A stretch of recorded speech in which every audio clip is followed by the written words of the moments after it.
Welcome to the Gritty Podcast. I'm your host, Brian Call, and today I'm joined by my brother, the Gritty Broman. How are you, Brent? I'm well. Thank you. Right on. Today we are returning to our story, The River of Doubt by Candace Millard, written by Candace Millard about Theodore Roosevelt's darkest journey. He and his son Kermit are on an expedition down the harrowing expedition down the River of Doubt through the middle of the Amazon jungle. So it's not going well, as we last left off with some cannibalism, drowning. Someone jacked a bunch of food. Yeah, someone in camp is stealing food. They lost another boat. Rations. They're starving to death. The Amazon wants to kill them, and so do the Indians in the jungle. And they haven't found a single Brazilian nut. Not a single nut. Now, and you did. I think that's so funny, like how they're like so mad they haven't found a single nut. But I think what's really interesting, this whole story really highlights so much about when you go backpacking and into the backcountry, all the things that can go wrong, and how these guys have to adapt to the situation. Mm-hmm. And it just goes to show that planning is key. Like they had the what was his name? I'm drawing a blank right now. The guy that helped plan this expedition was the guy who planned and utterly failed on that Arctic expedition a few years prior. So they also sort of they sort of on a whim just decided to do this river that's deadly dangerous that you may not survive, kind of acting like, nah, we got this, instead of going with a river that they were just going to originally float that was real safe and easy. And you can see how this poor planning leads them down this road of death and starvation and stuff. It is kind of a miracle and a tribute to these people that are on this expedition, because obviously they survive or the book wouldn't exist. Some survive or the book wouldn't exist. What's crazy about this, though, is others try to repeat the expedition. In fact, within a couple of years of this happening, there's 2 more expeditions that are never heard from or seen again, where 30, 40 people disappear into the jungle of the Amazon and never come out the other side. So we don't know whatever happened to them, but here Roosevelt is on a half-assed planning trip, and they somehow find a way to make it happen. So, but back to planning. If you listen to this segue, if you want to get better at planning for your expeditions and your hunts, you should go check out Treeline Academy. Yes, Mark Livesey's Treeline Academy, e-scouting for elk. On that, you're going to learn a ton about scouting for elk, using digital maps, figuring out your routes before you ever get there, where you're going to find water, where you're going to camp, all the details that you need. It'll also help you figure out where elk are located, find the areas of pressure that elk tend to go to or areas, I guess, of refuge where the elk go to when there are areas of pressure that, come up during a hunt. It's just, it's the best out there. It's excellent. So check that out. Treeline Academy. Use the code GRITTY and you'll save. It's worth every penny. You want to do that. Trust me, if you haven't done it already. It's like 35 hours of lessons. Just do a few hours a week and make yourself an expert. And this e-scouting, all the scouting stuff that happens, you can do all this from your house at home. If you're just not that experienced coming out west especially, this really is for you. You're going to be able to figure out plan A, B, and C. And if plan A doesn't work, plan B doesn't work, you got that plan C, and you really be able to maximize your success out there on the mountain. So use the code GRITTY over at Mountain Ops. Right now, you could win an elk hunt. If you haven't done one of those, that's cool. And I partnered up with Mountain Ops to do a giveaway with Bear Mountain Outfitters. So if you use the code GRITTY over there, every order that you put in, you are entered to win this hunt, and it's a hunt for 2. So you and somebody special, whoever you decide, get to go, and you can do this rifle or bow. It's up to you. It's a hunt in Colorado with Bear Mountain Outfitters. Check that out. Use the code GRITTY over at Mountain Ops. As far as what to get over at Mountain Ops, I really like that merino hoodie. I've been using that for years now. I think it's a really nice hoodie. It's very technical for what I like to do with backpack hunting. And then as far as supplements go, I just can't help but love my Ignite and my Yeti. So check those out. Okay, let's get into the book, Brent. The next chapter, it's chapter 21. It's called The Myth of Beneficent Nature. Myth of Beneficent Nature. Beneficent. We're going to find out. Sounds like a Disney villain. Beneficial. Beneficent. On March 23rd, the men carefully climbed into their dugouts under the cloak of a white mist. The day was overcast and the air was heavy with vapor, Roosevelt would recall. Ahead of us, the shrouded river stretched between dim walls of forest, half seen in the mist. The landscape ahead, behind, and on either side of them was so obscured that it must have seemed as if anything could rise out of that fog. From a band of Indians to a brutal series of rapids, as the sun rose, it slowly began to burn off the vapor and loomed through it in a red splendor that changed first to gold and then to molten white, Roosevelt wrote. In the dazzling light under the brilliant blue of the sky, blah, blah, blah, every detail of the magnificent forest was vivid to the eye. All this flowery speak, I just want to get to where the cannibalism happens. That's kind of how I read Tolkien.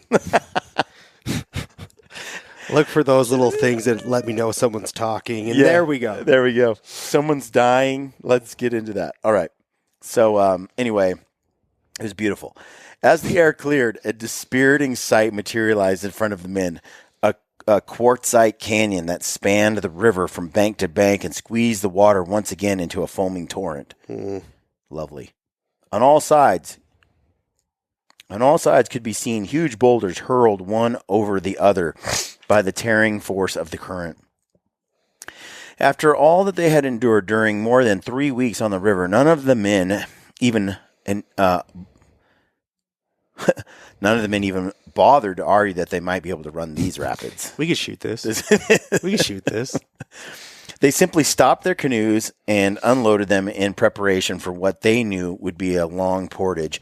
While the camaradas began carrying the expedition's baggage to the foot of the hills, Rondons churched along the left bank of the channel through which they could pass the empty canoes. The Brazilian colonel did not find a channel, but he did find Indian huts. Immediately alerting the rest of the expedition, he ordered everyone to move to the opposite side of the river. As well as keeping the width of the river between them and the huts, and possibly the Indians themselves, the move had the advantage of putting them in the path of a quiet canal that ran along the right bank. It was an uneventful portage, but not an easy one, and by the time they finished, it was already 4 p.m. Most days, the men would have stopped there for the night, but even at that late hour, they felt compelled to push on. They no longer had the luxury of traveling when they wanted to, or even when it was safest. Our position, Cherry wrote in his diary that night, every day grows more serious. You're going to get nuked by Indians. As they moved through the silent forest, the men's only constant companions were the insects that thickened the air around them. Sweat bees tickled their mouths and eyes. Piums hovered over them in thick clouds, and ants and termites regularly raided their camp and devoured their few belongings. Basically, they were just covered in insects. That's what I'm reading here.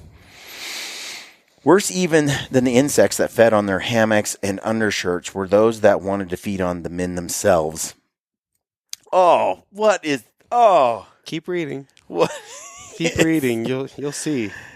Okay, the barefoot camaradas were vulnerable to intestinal worms, which usually enter the body through the soles of the feet, and all of the men had to watch out for grubs and botflies.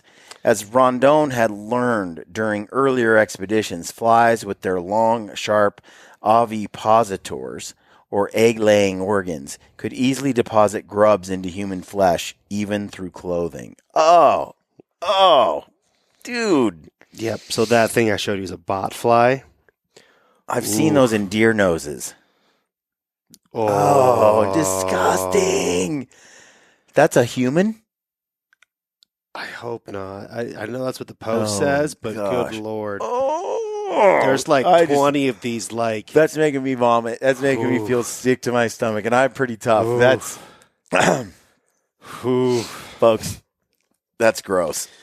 Those are flies coming out of people's bodies. That's grub worms. What's essentially, yeah. So so the thing about them is like they have little tiny spikes all over them, and that's how they get out. Is they essentially move like a worm does, and then they sink out their spikes, and then pull themselves, inch up, stick out their spikes, pull themselves out. One direction worm. Well, you don't want them to be multi-directional. That is just disgusting. All right. So, yeah, they're dealing with this. They could even do it through their clothing. Botflies were, if possible, even more loathsome than grubs. As big as a bumblebee, a botfly can snatch a mosquito out of the air as it is flying by and paste its eggs into the mosquito's abdomen. They look like a bumblebee. They really do. That's not cool. The mosquito then rubs the botfly's eggs onto a human being as it extracts its blood. As soon as the eggs hatch on the warm, wet skin, the new maggots begin to burrow into their host. Oh, dude, I'm sick. I'm not feeling well. A botfly maggot can be removed either by smearing petroleum jelly over its breathing tube, which discreetly protrudes from the surface of the skin, and then squeezing the maggot out after it dies, or by taping a piece of meat over the wound and waiting for it to wiggle out into its new home. Oh. Fuck. Dude, the internet's just... the book paints a picture, but then you see the photos and the video. I'm not going to show you that. I'm going to let you sleep good. It was a botfly on someone's tongue. All right. The real menace, however, came from a long-limbed, long-mouthed insect that is less than a quarter-inch long and weighs as little as a grapeseed, the mosquito. For some reason, that didn't bother me at all. Yeah, I was going to say, mosquito, huzzah, familiarity. I'm okay with that guy. But by the time Roosevelt set sail for South America, it was well known that mosquitoes transmit a variety of lethal diseases, including yellow fever, dengue, encephalitis, filariasis, which causes elephantitis, and perhaps most infamously malaria.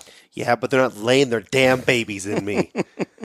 All of that sounded so much better than a single botfly. I don't know, man. Those are some serious diseases. Although the risk of contracting one of these diseases while in the Amazon was great, not every mosquito the men saw was a danger to them. Of the roughly 2,500 different species of mosquito, did you know that? 2,500 species of mosquito. And not one of them lays crap in me. Very few actually feed on human blood. And of the species that do, only the females who need the blood to help their eggs mature practice what is known as vampirism. Different genera, moreover, specialize in different diseases. The genus AIDS carries yellow fever, dengue, and encephalitis. Culex is also a carrier of encephalitis, but spreads filariasis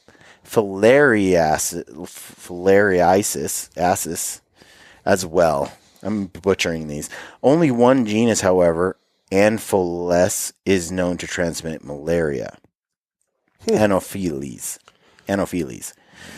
When they were moving swiftly down the river, the men were notably unmolested by mosquitoes. In camp or in the forest during a portage, however, they not only saw mosquitoes, they could hear them.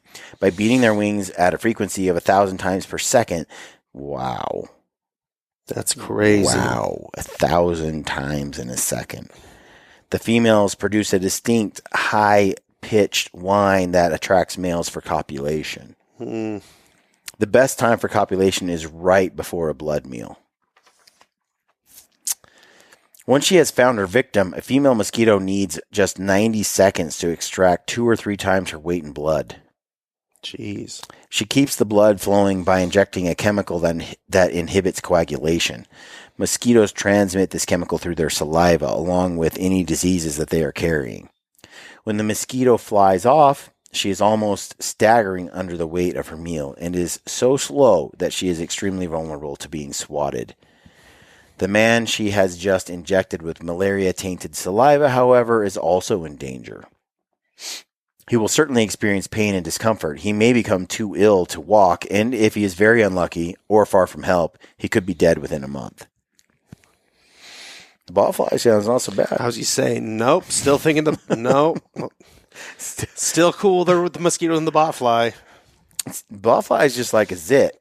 Nope. You get rid of the zit and it's over. No. Malaria sticks with you for months. Could kill you. Malaria was the danger that Rondon's telegraph line soldiers feared most. According to one estimate, at that time, 80 to 90% of the people working in the Amazon had contracted malaria.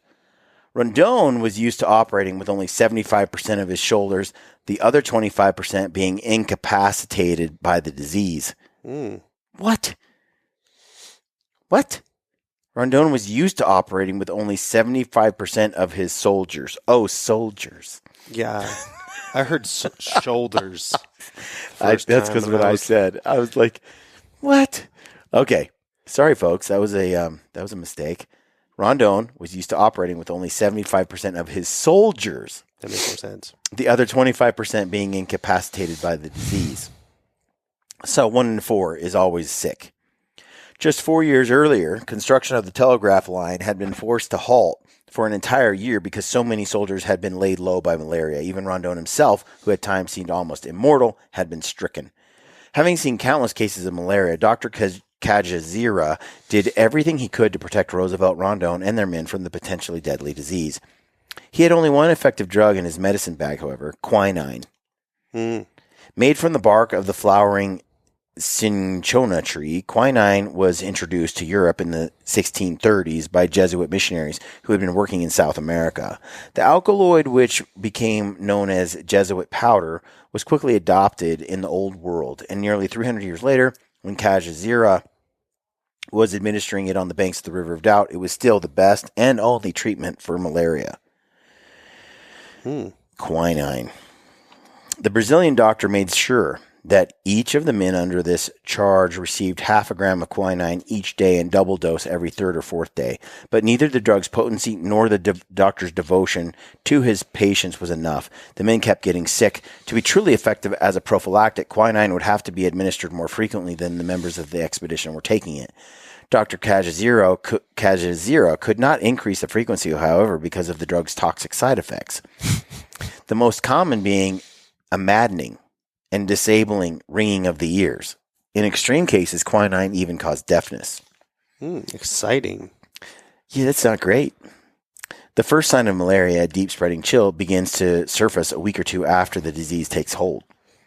The chill quickly turns into a cold, so penetrating that the body begins to shake violently and uncontrollably in a desperate effort to warm itself.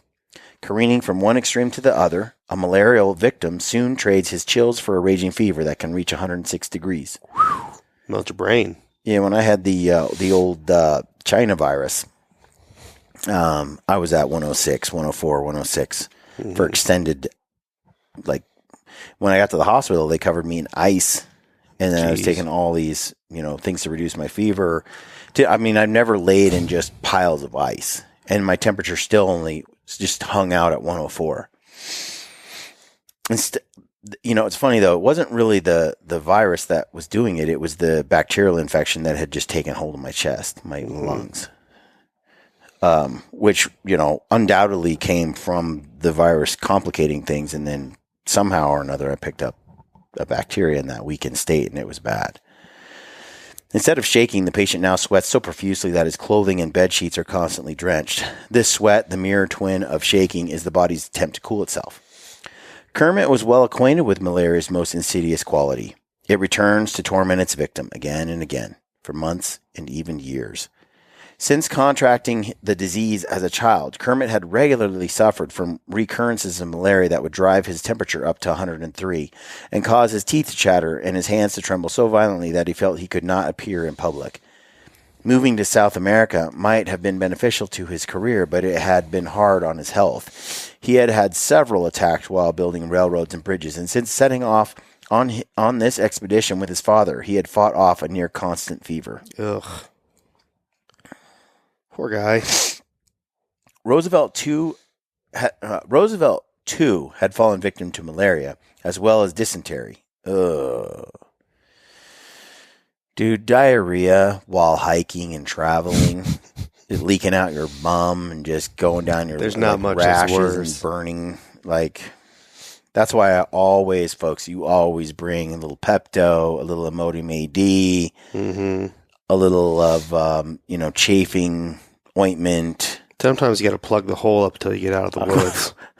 That's where the Imodium AD comes in. Pepto won't do the job. No. Imodium AD it can save you so much misery when the when everything turns to liquid. Until the expedition reached the river, Dr. Chazazira wrote, Roosevelt had enjoyed the most perfect health. After the men had launched their dugout canoes, however, the doctor had watched with deepening concern as the former president's health began to decline. The River of Doubt, moreover, was one of the worst places on earth to be sick. Unless they were too weak even to walk, the men had no choice but to work in order to keep the expedition moving. Shaking and sweating, they carried baggage, lowered canoes through rapids, and cut away underbrush to set up camp. The alternating intense heat and pounding rains added to their misery, as did their festering wounds, which made them even more susceptible to disease. From the insects that fed from their bloodstream to the parasites that teemed in their food, the rainforest was filled with creatures that had evolved to exploit every weakness or vulnerability that men might suffer. The very pathetic myth of beneficent nature, Roosevelt wrote, could not deceive even the least wise being if he once saw for himself the iron cruelty of life in the tropics. Yeah, so they're sick. Continuing on, the accumulation of the disease, hunger, exhaustion, and fear had begun to wear the men down. It says that there is a universal saying to the effect that it is when men are off in the wilds that they show themselves as they really are, Kermit wrote. As in the case with the majority of proverbs, there is much truth in it, for without the minor comforts of life to smooth things down, and with even the elemental necessities more or less problematical, the inner man has an unusual opportunity of showing himself, and he is not always attractive. A man may be a pleasant companion when you always meet him clad in dry clothes and certain of substantial meals at regulated intervals, but the same cheery individual may seem a very different person when you were both on half rations, eaten cold, and have been drenched for 3 days, sleeping from utter exhaustion, cramped and wet. Yep. It's like how men act differently when there's only two of them on a boat floating in the ocean. Mm-hmm. All of a sudden, one of them needs to die so the other one can eat. I mean, like, that's a little extreme, but you know what I mean. According to Kermit, Roosevelt had always held his children responsible to the law of the jungle. He never tolerated greed or sloth, especially during camping trips. When even only a few miles from home, the children's courage, patience, and magnanimity could be tested to their limits. Not even the smallest child was allowed to show a disposition to grab or select his pieces of chicken, Kermit recalled. We were taught that was an unpardonable offense out camping, and might cause the culprit to be left behind next time. Roosevelt had witnessed this low threshold for discomfort in some of his closest friends, and he believed that it showed a shallowness of character that he was determined never to see in his own children. When I'm backpacking with someone who's weak, and I've done that before, they're tired, they're wet, they're hungry. Well, welcome to the crew. Like, we're always like that. Yeah. And for them to just complain and be dark and grumpy and all that all the time, like, you're the first to never hunt with us again. I just don't, when you take kids, we deal with it, right? Because there's a toughening and there's trying to learning phase, yeah. But in a case like this, it's true. You really see what someone's really like when everything is hard. Like, being nice when everything is going well, that's kind of the natural state of people. They're in a great mood. They feel great. It's being able to be great in spite of being ill, undergoing chemotherapy, and yet you're still the nicest person in the room. When you have every right to rage, but you don't. That's the mark of a character. How you are when you're not feeling well. I was the oldest. I am the oldest of 8 kids, and I have 6 sisters. And women can go through periods of frustration during certain periods of a 30-day window. I like how you managed not to say the word period while saying the word period 3 times. And that takes skills. What I noticed was that basically there was no tolerance by my mother for, even though you felt like crap, for you to act like a turd. Mm-hmm. Like, you just had to suck it up and do your best. You're not always going to be there was just no tolerance for lashing out at everyone because you didn't feel good. Not feeling good was not a valid excuse for being grumpy and mean. Mm-hmm. And so, I mean, it really is a great personal challenge when you feel like crap. You woke up, you didn't sleep at all. Mm-hmm. You're hungry, and look, I'm the worst hangry person on the planet. Like, yep. My wife knows, like, when I get hungry, I start to rage a little bit. And so working on that, though, it's a perfect time to, like, get to school yourself and to start trying to, manage those emotions. And they carry over into all aspects of your life when you can do that. How you feel shouldn't dictate your behavior. He says, Roosevelt was proud of his son on this expedition, as he had been proud of him in Africa. Not only did Kermit never fight for the best piece of meat, but the few times that the expedition had meat, he was often the man who had brought it into camp. Kermit also worked as hard as any of the camaradas, and harder than many. He had spent so much time in the river, struggling to bring the dugouts through rapids or free from the grip of the racing current and immovable boulders, that his shoes had begun to rot right off his feet. Dang, bro.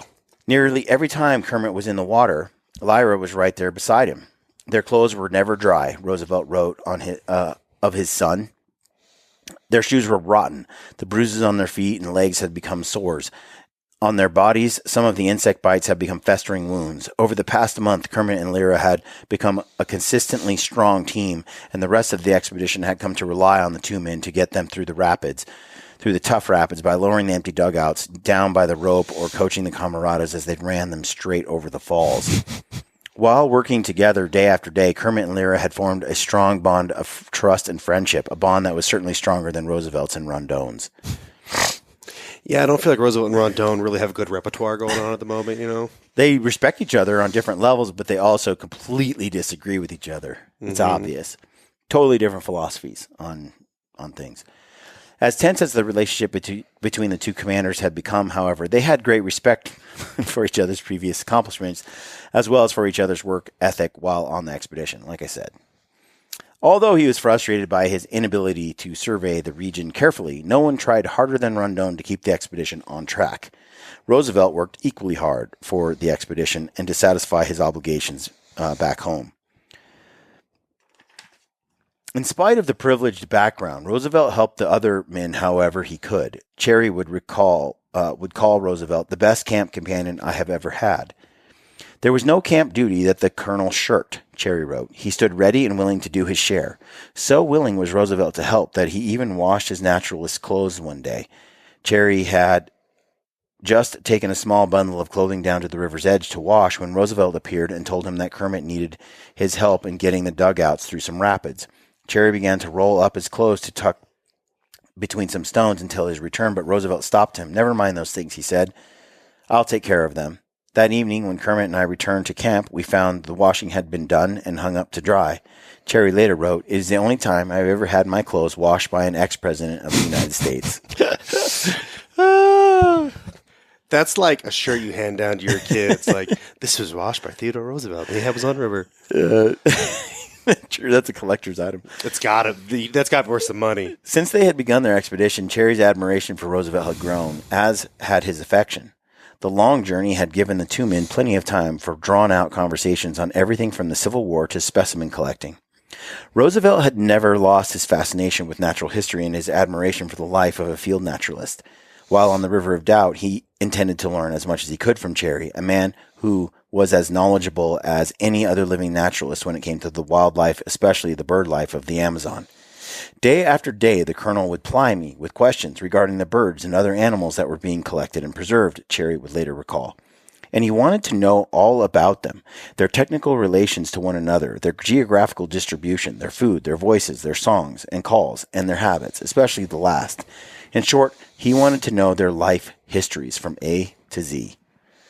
These long discussions between Roosevelt and Cherry, which took place in their canoe and around the campfire, gave Cherry an opportunity to know Theodore Roosevelt as few men ever had.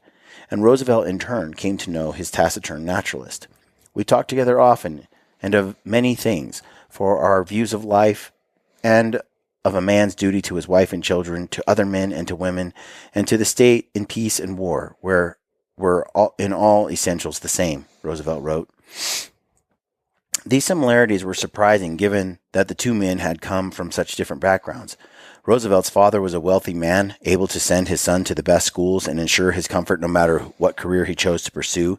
Cherry, on the other hand, had no one to rely on but himself. He had gone to work at a wool mill in Iowa when he was just 12 years old, putting in 14-hour days and making $3 for a 6-day work week. 3 years later, driven by his own ambition, he entered Iowa State College. While Roosevelt played the campus dandy at Harvard, Cherry worked his way through college by running the campus's steam pump at night. He tried to study while stoking the pump, but more than once he fell asleep and woke to find the steam had fallen and the pump, which fed water to the entire campus, had come to a shuddering halt. After graduation, Roosevelt stepped into the rough and tumble but exciting world of New York politics. Cherry took a bland but steady job as an engineer. But after just 2 years, he made his escape. Cherry's life as an ornithologist had led not only to quietly collecting specimens in the Amazon, a dangerous enough activity in its own right, but also to entanglements with various Southern American insurrections. He had spent the better part of 2.5 years as a gun runner for one revolutionary chief. Hold on. And had So he's out there collecting bird samples, and he became Amazon, a gun runner in South America for a year or two. Because there were some insurrections happening. Look, if you're in South America, folks, just be ready to become something illegal. He had, right? Like, I don't know. It's like I feel part like of life. He had spent the better part of 2.5 years as a gun runner and had languished in a South American prison for 3 months, each day expecting to be hauled outside and shot. In spite of all that he had endured in South America, however, he had never managed to stay away for long. Those birds, man. Just something about them. Roosevelt could understand the continent's appeal to his naturalist. He himself had begun to develop a deep-seated admiration for South Americans, especially the expedition's own camaradas. So you gonna start gun running? The former president, who had himself once believed that the white race was superior to others, had been deeply impressed by the camaradas' endurance and good cheer on this dangerous and dispiriting journey. They say that the Brazilians are indolent, he told Rondon one day. Well, my dear Colonel, a country that has men like these has assured a great future for itself and will certainly carry out the biggest undertakings in the world. One camarada stood out above the rest, impressing everyone in the expedition with his hearty health and great discipline and strength of character. His name was Pichon, and he, like Lyra and Amilcar, was a veteran of Rondon's telegraph line expeditions. He was a sergeant in Brazil's 5th Battalion of Engineers, and Rondon had made him the commander of the military post near Jeronu River. A few years earlier, Pichon had received a visit from a band of Nhambiquara Indians, and even they had been impressed with him. He acquitted himself so well on this occasion, Rondon proudly wrote, that in a very short space of time he succeeded in conquering the confidence of these Indians and acquiring great prestige among them. Okay. When Pichon accepted Rondon's invitation to join the expedition, Rondon had placed him in charge of the other camaradas, who came to admire the burly black man, even though he was a stern disciplinarian. Like Rondon, Pichon expected his men to work hard, as he did. In fact, since the expedition had begun, he had worked so hard that he had torn his one pair of pants to shreds. He walked around with them literally hanging off of him in tatters until Roosevelt gave him one of his own pairs. The only man who had not earned Roosevelt's admiration, or that of any other man in the expedition, was Julio. He shamelessly begged for special favors, lobbying to get extra food, or futilely demanding that Kermit give him some of the tobacco that he willingly shared with the men who worked well and hard, something Julio had never done. Nothing could make him do this. Nothing could make him do his share, Roosevelt grumbled.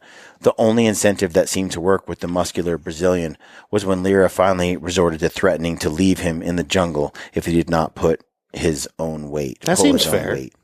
That seems fair. One night, Paixão discovered Julio stealing from the expedition's limited store of rations. It was Julio. And enraged, the senior camarada raised his powerful fist and struck Julio in the mouth. Julio immediately ran to Roosevelt and Rondon, unashamed of his own much more serious crime. Julio came crying to us, his face working with fear and malignant hatred, Roosevelt wrote. Although it was immediately clear to both commanders who was at fault, they agreed to investigate the matter. It did not take long for them to conclude that Julio was thoroughly guilty and that, in Roosevelt's word, he had gotten off uncommonly lightly.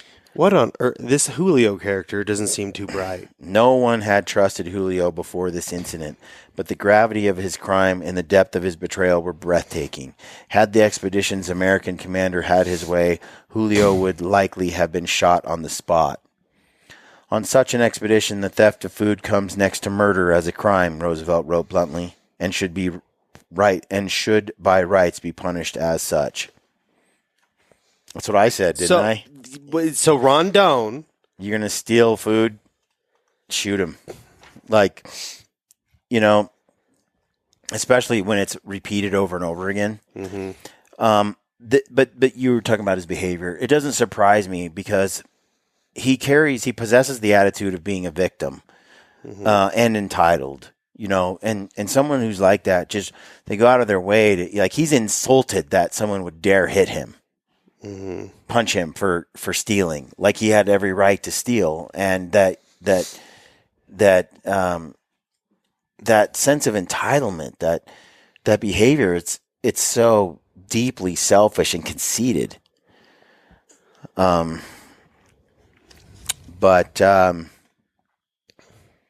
Yeah, Roosevelt was ready to just shoot him right there. Yeah. I'm ready to shoot him. I wasn't even there. Makes you mad. So it gets worse, folks. It starts getting worse. Yeah. What are your thoughts on Julio? I'm with Theodore. Shoot him. I mean, he hasn't stolen just once. He's been a turd the entire time. He's been caught once. He's been caught once. Sure. Okay, sure. Due process. He's been threatened to be left a lot behind. I am surprised. Rondon is just so intense that he's flogged people. Yeah, he rode a horse into a tavern. But remember, after he killed that guy in accident by flogging him on his back and it punctured his lung, after that he backed off on the violence he incurred. He dispelled against his men. Give him 6 lashes instead of 60. Yeah, throttle it back. Don't just quit. It's a really. I mean, I think that I would have no problem following through with a, especially someone who hasn't pulled their weight the whole time, and then is stealing. But I'm the sort of person that has to lay the boundaries out first. Like, if you're caught doing this, this is the consequence. And then for me, if that happens, you just have an obligation to follow through with the consequence, or everything falls apart, especially on an expedition like this, in a life and death situation like this. I'm all about grace, compassion, mercy, but I'm also extremely dedicated to justice as well. And so, to me, there ought to be a certain degree of consequence that comes. Otherwise, this behavior continues. It's just not fair to everyone else that's working their butt off and doing their thing.